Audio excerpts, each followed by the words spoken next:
હાલ જે પ્રકારે આપ વિંડી સાથે લાઈવ જોડાઈ રહ્યા છો, વિંડીમાં શું કહી રહ્યું છે હવામાન વિભાગ? બિલકુલ થી જણા જે રીતે ચોમાસાની શરૂઆત થઈ હતી, વહેલું ચોમાસું તો શરૂ થઈ ગયું, પરંતુ ચોમાસું ધીરે ધીરે આગળ વધી રહ્યું છે ને હવે એક જગ્યા પર સ્ટોપ થઈ ગયું છે અને તેના કારણે અલગ અલગ જે વિસ્તારો છે ત્યાં તેની અસર જોવા મળી રહી છે. ધીમે પગલે પણ હવે ચોમાસું આગળ વધી રહ્યું છે. અત્યાર સુધી દક્ષિણ ગુજરાત પર તેનું જોર વધારે હતું ને હવે ધીરે ધીરે આગળ વધીને તે સૌરાષ્ટ્ર, મધ્ય ગુજરાત અને ઉત્તર ગુજરાતના કેટલાક ભાગોમાં ધીમે પગલે જ્યારે પ્રવેશ કરી રહ્યું છે ત્યારે સૌરાષ્ટ્ર પર હાલ તેનું સૌથી વધારે જોર જોવા મળી રહ્યું છે. અને વિંડીના માધ્યમથી આપણે સમજીશું કે કયા કયા વિસ્તારોમાં હાલ વરસાદ છે ને આવનારા 7 દિવસોમાં કઈ કઈ જગ્યાઓ પર વરસાદની હવામાન વિભાગ તરફથી આગાહી કરવામાં આવી છે. આપ જુઓ કે કઈ કઈ જગ્યાઓ પર વરસાદ રહેશે.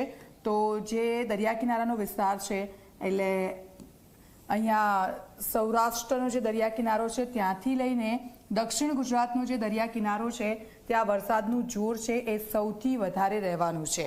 એટલે અત્યારે દક્ષિણ ગુજરાત તરફ તો વરસાદ હતો જ, એટલે વલસાડ છે, વ્યારા છે, સુરત છે, નવાપુરા છે, આહવા છે, એ જગ્યાઓ પર અત્યારે વરસાદ વરસી રહ્યો છે. આપ જુઓ આ જે જગ્યાઓ છે ત્યાં વરસાદ વરસી રહ્યો છે.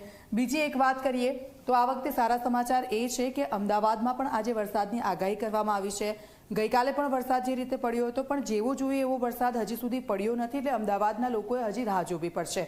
પણ સમગ્ર જો ગુજરાતની વાત કરવામાં આવે તો કઈ કઈ જગ્યાઓ પર વરસાદી માહોલ રહેશે તેની જો વાત કરીએ આપણે તો આજે દરિયા કિનારાનો જે વિસ્તાર છે દક્ષિણ ગુજરાતનો ત્યાં સુરત, વ્યારા છે, નવાપુરા છે, આહવા છે, વલસાડ છે, સિલવાસા છે, આ બધી જગ્યાઓ પર અત્યારે સતત વરસાદ વરસી રહ્યો છે. છૂટો છવાયો વરસાદ જોવા મળી રહ્યો છે તો કેટલીક જગ્યાઓ પર ભારે વરસાદ છે અને ખેડૂતો તેના કારણે ખૂબ જ ખુશ છે, કારણ કે વાવણી લાયક વરસાદની જે લોકો રાહ જોઈ રહ્યા હતા અને તે જ પ્રકારે વાતાવરણ અત્યારે બની રહ્યું છે અને વરસાદ થઈ રહ્યો છે. બીજી તરફ વાત કરીએ હવે આપણે ધીરે ધીરે અહીંયાથી સૌરાષ્ટ્ર તરફ આવી રહ્યા છે. તો સૌરાષ્ટ્રનો જે આ પટ્ટો છે તેમાં પોરબંદરમાં આગાહી કરવામાં આવી છે.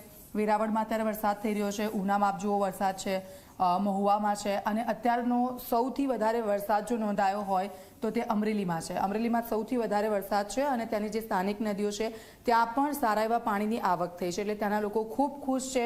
જૂનાગઢમાં વરસાદની આગાહી કરવામાં આવી છે. આ જસદણ છે, બોટાદ છે, ગોંડલ છે અને આ તમામ જગ્યા છે કે જ્યાં અત્યારે વરસાદ વરસી રહ્યો છે. છૂટો છવાયો વરસાદ કેટલીક જગ્યાઓ પર છે તો કેટલીક જગ્યાઓ પર ભારે વરસાદ છે. વહેલી સવારથી આ વરસાદની શરૂઆત થઈ હતી અને તેના કારણે લોકો ખુશખુશાલ છે, કારણ કે અસહ્ય ગરમી બાદ લોકોએ આ વરસાદનો અનુભવ કર્યો છે. આ તો વાત થઈ સૌરાષ્ટ્ર અને દક્ષિણ ગુજરાતની વાત થઈ, પરંતુ મધ્ય ગુજરાતમાં વરસાદ ક્યારે? આવનારા 7 દિવસોમાં મધ્ય ગુજરાત અને ઉત્તર ગુજરાતમાં પણ વરસાદની આગાહી કરવામાં આવી છે. અત્યાર સુધી ઉત્તર ગુજરાતના એક પણ જે વિસ્તાર છે ત્યાં વરસાદી છાંટા નહોતા પડ્યા અને તે લોકો રાહ જોઈ રહ્યા હતા. એટલે ધીરે ધીરે સૌરાષ્ટ્ર તરફથી હવે આ ચોમાસું છે એ મધ્ય ગુજરાત અને ઉત્તર ગુજરાત તરફ પહોંચી રહ્યું છે. એટલે હવે સારો એવો વરસાદ થવાની શક્યતાઓ છે. ગાંધીનગર છે, વડોદરા છે, બોડેલી છે અને જે મધ્ય ગુજરાતના વિસ્તારો છે કે જ્યાં આજે છૂટો છવાયો વરસાદ થઈ શકે છે, એટલે હળવો વરસાદ થઈ શકે છે છાંટા સાથે. ભારે વરસાદની અત્યારે કોઈ આગાહી કરવામાં નથી આવી. ઉત્તર ગુજરાતના ખેડૂતો માટે ખૂબ જ સારા સમાચાર એ છે કે અત્યાર સુધી તે લોકોએ વાવણીની શરૂઆત કરવી કે નહીં તેની રાહ જોઈ રહ્યા હતા, પરંતુ હવે જે સિસ્ટમ જે અરબી સમુદ્રમાં એક્ટિવેટ થઈ છે તેના કારણે એ સિસ્ટમ ધીરે ધીરે આગળ વધી રહી છે. દરિયા કિનારાના વિસ્તારો છે દક્ષિણ ગુજરાત, સૌરાષ્ટ્ર, મધ્ય ગુજરાત અને ત્યારબાદ ઉત્તર ગુજરાત છે, પાટણ છે, સાબરકાંઠા છે, બનાસકાંઠા છે, આ તમામ જગ્યાઓ પર વરસાદી માહોલ જોવા મળશે આવનારા 7 દિવસો સુધી. એટલે કે અત્યારથી 28 તારીખ સુધી સારો એવો વરસાદ અહીંયા અલગ અલગ વિસ્તારોમાં જોવા મળશે. એટલે લોકો રાહ જોઈ રહ્યા હતા કે વરસાદ ક્યારે આવશે, તો આપણે વિંડીના માધ્યમથી તેમને સમજાવ્યું. અને અત્યારે પણ ભારે પવન કેટલીક જગ્યાઓ પર ફૂંકાઈ રહ્યો છે અને દરિયા કિનારાના જે વિસ્તારો છે ત્યાં લોકોએ ખાસ ધ્યાન રાખવાની જરૂર છે.